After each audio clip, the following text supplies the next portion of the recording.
Hey guys, welcome back to the channel. So a quick update on this case. It turns out that the girl, it's very likely that all she did was actually look at a social media post and the police entered her home without consent. Now this is just going off the snippets that Black Belt Barrister has released lately. He's took up the case as well, which probably tells you that she's probably innocent. So all the people in the comments decrying misinformation and that I did something wrong. No, it turns out you're full of shit. So I would just like to say good luck to the little girl. I hope that she gets proven to be innocent and that she can sue the police and that these people get fired. Because accountability, if it's only a one-way street, if only the British people are accountable for their actions, but these people, they get away scot-free, then that kind of tells you exactly what kind of society we're living in, doesn't it? It's not a very good one. So, since I lost my temper a little bit last time, I've tried to look at things that I want to talk about that are not so inflammatory and that I won't, lose my mind and go insane. Because it wasn't particularly pleasant for me. I don't like losing it that much. I didn't even take my own advice. I thought watching this video was going to be annoying. I didn't realise it would make me go apoplectic. But anyway, speaking of Muslims, let's talk about something else. I want to talk about Palestine because I don't know how. I warned. I'm just so fucking tired of this. I knew this would happen. Like immediately when this kicked off, I knew that people would start forming sides, that people's opinions would get skewed, that it would get sensationalized, that it would basically drive a wedge into the West. And I immediately said, don't pick a side. Do not pick Israel. Do not pick Palestine. If you have to pick a side, then pick the side that goes, fuck Israel and fuck Palestine. Because either side is not going to help you. It's not going to help me. It's not going to help our country. It's just going to make things worse. But it turns out that people just can't help picking sides. And it's really annoying for me because so obvious, guys. It's so obvious that this was meant to drive the West apart. But let's have a look at this and find out some more. Good evening, everybody. It's an absolute pleasure to be back and help us gear up to the launch of our brand new show, Stateside, The Late Show Live. Never been a better time to launch it, so I can't wait to get going with all of that. But before that, a bit closer to home, Sir Keir Starmer's decision to reward Palestinian terrorists could cost Britain £2 trillion. So yesterday... Yeah, and I was going to save this until the end, but I may as well get into it now. I just can't believe how easily we fell into this trap. It's like the Chagos Islands and everything else. Is Keir Starmer deliberately trying to tank the economy? Is he trying to destroy the UK? Because all of his actions seem to be aligning up with that theory, that he is a bad actor, that he's a traitor, that all of his actions, all of his policies are designed to hurt the people of the country, hurt the country itself, destroy or tank the economy. Maybe it's all leading just for digital IDs and the one world currency, the one world bank. I don't know. Obviously, these people, these elitist twats, they all speak together once a year in Davos, and they also have their the WEF and the UN, and they obviously talk to each other. They obviously make plans. I don't know what plans they are, but they're not seem to be working in the favour for the native people of Europe, of the Anglosphere. America's arrested that decline right now with Trump, although, again, you don't know whether any of this is on purpose or whether it's all just accidental. But I just couldn't believe this. As soon as they got recognised, the first thing they did was punch us in the face and say, give us £2 trillion. £2 trillion. These cheeky bastards, the very first thing they do, we were the first country of the G7, right, to say, we recognise you, and then they turn around and say, give us money. We're the terrorists! Money. Palestinian Authority President Mahmoud, I hate that word, Mahmoud Abbas, is reportedly demanding that the UK pay it reparations, which could be worth up to trillions of dollars. The UK Prime Minister Keir Starmer on Sunday formally recognised Palestine because he's a traitor. Stop that. Abbas, who has a long history of threatening to sue Britain, is now fucking... is demanding reparations in accordance with international law. And Keir Starmer will do it because if there's international law, a precedent that's set, he will follow it. That's why he gave over the Chagos Islands. Even though he had no legal reason to do it, it was on the advice of the UN Council. He did it anyway. So based on the value of the land, which was under British rule between 1917 and 1948, the Daily Mail reported, noting that the payment... What? Demanding reparations based on the value of land which was under British rule. The Daily Mail reported, noting that the payments could be in compensation for land taken from the Palestinian people when Britain relinquished control of the region after the Second World War.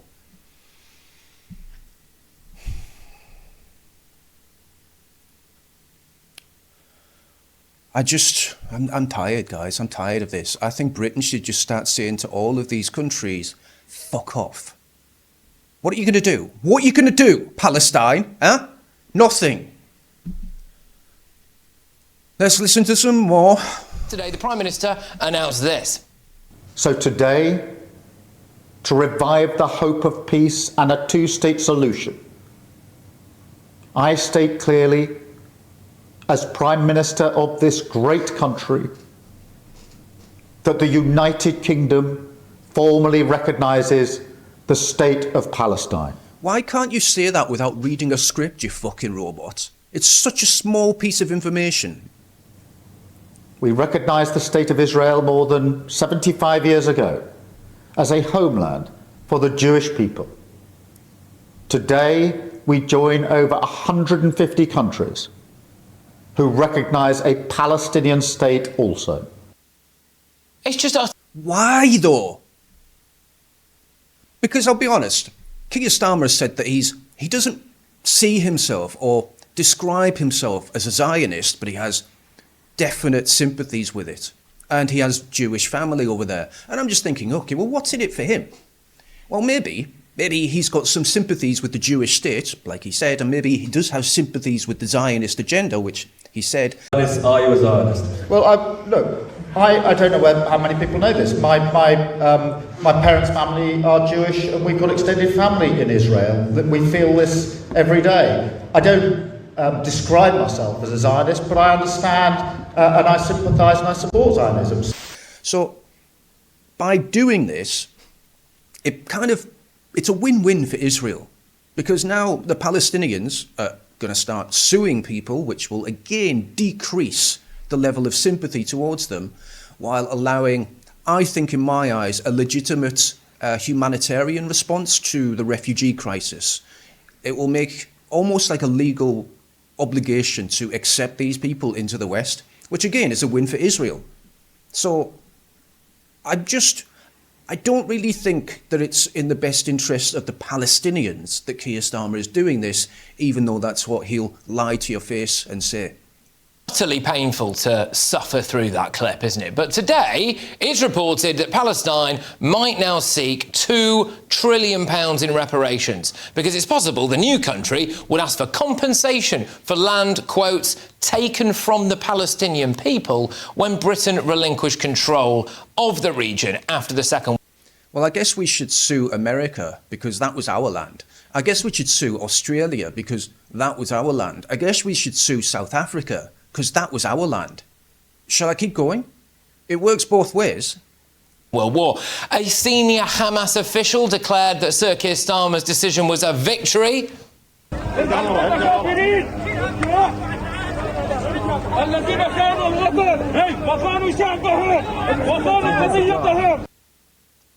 And that's the same terrorist group that only a few months ago executed people in the street while loads of entirely innocent people watched and filmed it on their mobile phones.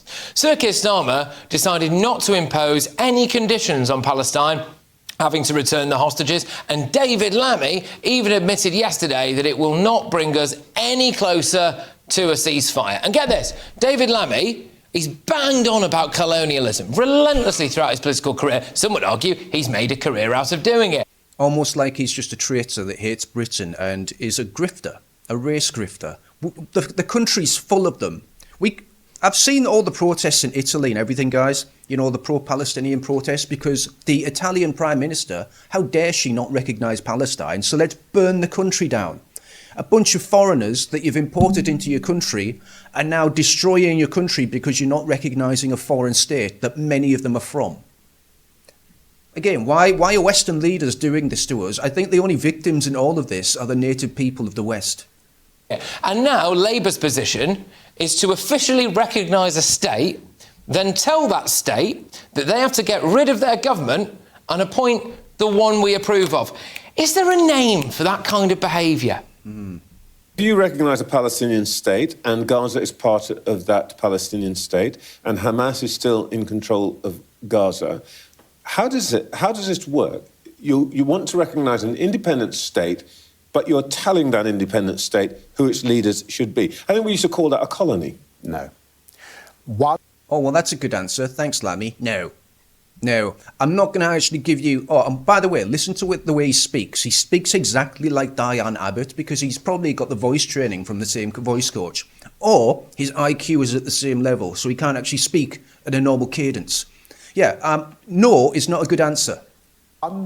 Let us not confuse the Palestinian people with Hamas.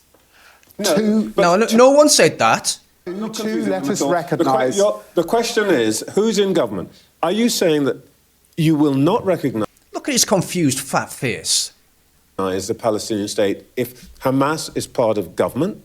Or are you saying it doesn't matter who's in government? And you will recognise them come what may? Trevor, your viewers know that we are some significant distance from two states. Oh my gosh. Remember the Gazan students that we were letting come to Britain to study and how, now they won't be able to bring their families with them? Well, yeah, now it looks like Labour might consider letting them bring... I made a video about that, guys. I said that was just a precursor. They brought them in there so that they could bring their extended family, and then that would give them a precedence to bring even more people in. Because once you open the door to the barbarians, they're not going to just politely close it after themselves. More and more of them will just keep coming. I've predicted this right from the beginning. I'm so tired of talking about this. I'm so tired of saying the same thing. The Palestinians are going to get expelled from Gaza, from Palestine, in their entirety. They will be sent to the West. Israel is on record saying that they wanted to do this as early as 2023. I'm tired of the lies. This is subterfuge. It's gaslighting the public. We can all see what the plan is. Keir Starmer will constantly lie to your fucking face. And now on top of that, he's going to bankrupt the country just to prove a point. Their partners and children with them as well. Brilliant. Labour have no idea what they're doing. Here's little Hamish Faulkner, a Foreign Office minister, believe it or not, basically admitting that the whole thing is a load of guff. How? Just how does the UK recognising a Palestinian state really move things on today towards a two-state solution? It doesn't. It allows legitimacy for them to import all of them into the West. That's it. Recognition will not, as you say, mean that humanitarian aid comes in tomorrow. It will not mean that hostages are released tomorrow, but it does set out an important framework for... What are you talking about? A framework for who? And bringing this conflict to an end. What? I mean, he was on GB News this morning saying that he didn't know if there would be a Palestinian embassy and a Palestinian ambassador in London, which is really odd, because just a couple of hours later, he was here. Yeah, hang on, wait for him.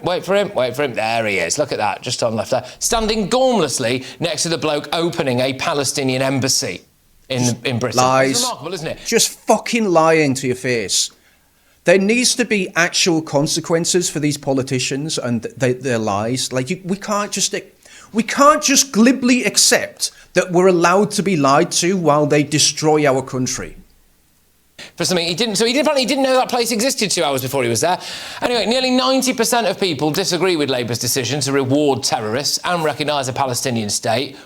And we all know that Sir Keir Starmer loves a bit of international law. We had to surrender the Chagos Islands because of international law. We can't stop the migrant crisis because of international law. Yet, well, some lawyers have now speculated that recognising a Palestinian state is against international law because it doesn't have clearly defined borders for a start.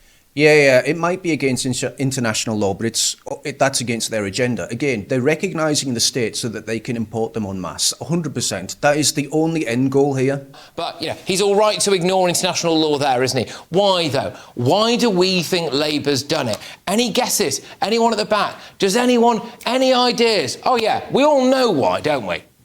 Raise the voice of Palestine! Allahu Akbar!